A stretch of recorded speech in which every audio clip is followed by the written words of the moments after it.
દાખલા number 36 section D. Section ડીમાં બે પ્રમેયો છે. બંને પ્રમેય, એક તો પાયથાગોરસના પ્રમેયનું પ્રતિવિધાન લખી સાબિત કરો, અથવા બે સમરૂપ ત્રિકોણોના ક્ષેત્રફળનો ગુણોત્તર તેમની અનુરૂપ બાજુઓના ગુણોત્તરના વર્ગ બરાબર હોય છે. આ બંને પ્રમેય તમારે મોઢે કરીને લખીને લખવાના છે. બરાબર? ચલો, દાખલા નંબર 36 શું કહે છે જુઓ. નીચેના આવૃત્તિ વિતરણ માટે જો n બરાબર 100 અને મધ્યસ્થ 32 હોય તો ખૂટતી આવૃત્તિ f1 અને f2 શોધો. વર્ગ 0 થી 10 ની આવૃત્તિ 10, 10 થી 20 ની f1, 20 થી 30 ની 25, 30 થી 40 ની 30, 40 થી 50 ની f2, 50 થી 60 ની 10 અને કુલ 100. ધ્યાન આપજો ભાઈ અહીંયા. બરાબર? તો અહીં મધ્યસ્થ n બરાબર 100 છે, મધ્યસ્થ m બરાબર 32 છે. મધ્યસ્થની વેલ્યુ આપેલી છે તો કોઠો કોનો બનાવવાનો? મધ્યસ્થનો. કોઠો કોનો બનાવવાનો? તો મધ્યસ્થમાં કેટલા ખાનાનો કોઠો બને?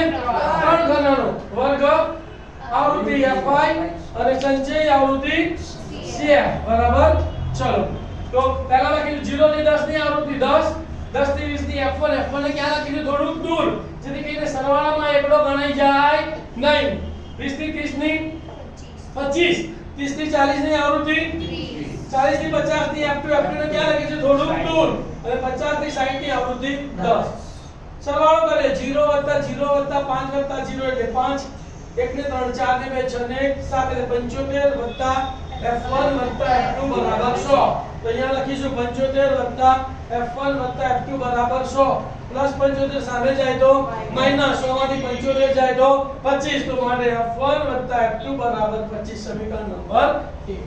હવે સંચય આવૃત્તિ શોધીએ. ચલો, પહેલાની સંચય આવૃત્તિ 10, બીજાની બોલો 10 f1 એટલે 10 f1. ત્રીજાની આની સંચય આવૃત્તિ 10 f1 25, 10 f1 25, 25 ને 10 35 f1, 35 f1 30, 35 f1 30, 35 ને 30 65, 65 f1, 65 f1 f2. તો f1 f2 આપણી પાસે 25 છે, તો 65 25 એટલે 90, 90 10 બરાબર 100. કોષ્ટક તૈયાર થઈ ગયું. ચલો, હવે પહેલું સ્ટેપ છે મધ્યસ્થનો વર્ગ શોધવાનો. આપણે મધ્યસ્થનો વર્ગ કેવી રીતે શોધીએ છીએ? n/2 કરતા તરત મોટી સંચય આવૃત્તિનો વર્ગ. પણ અહીંયા આપણને મધ્યસ્થની કિંમત 32 આપેલી છે, તો 32 શેમાં આવે? કયા વર્ગમાં આવે? 30 થી 40. તો મધ્યસ્થનો વર્ગ કયો ગયો? તો શું લખીશું બોલો? અહીં મધ્યસ્થ 32 હોવાથી મધ્યસ્થનો વર્ગ 30 થી 40 થાય છે. તો માટે l બરાબર શું થશે? મધ્યસ્થના વર્ગની અધોસીમા l બરાબર 30. પછી f બરાબર મધ્યસ્થના વર્ગની આવૃત્તિ કેટલી આવશે? 30. પછી cf બરાબર મધ્યસ્થના વર્ગની ઉપરના વર્ગની સંચયી આવૃત્તિ કેટલી આવશે?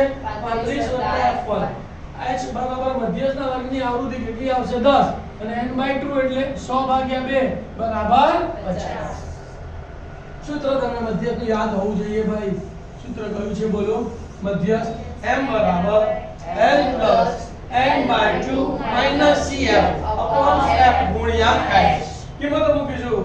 m ની જગ્યાએ 32 બરાબર ના બરાબર, l ની જગ્યાએ 30 વત્તા ના વત્તા કૌંસ, n/2 ની જગ્યાએ 50 માઈનસ cf ની જગ્યાએ 35 f1. અહીંયા કૌંસની બહાર નિશાની કેવી છે?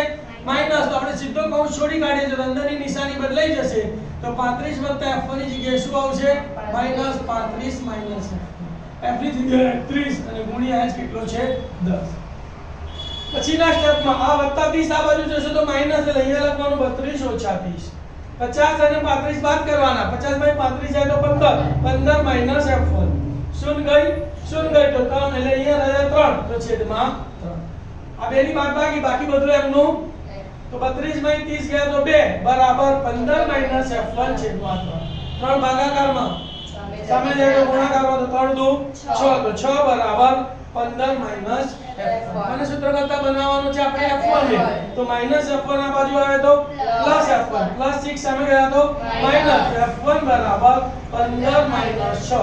15 માંથી 6 ગયા તો 9, તો f1 બરાબર 9. f1 ની કિંમત શેમાં મૂકવાની? સમીકરણ 1 માં.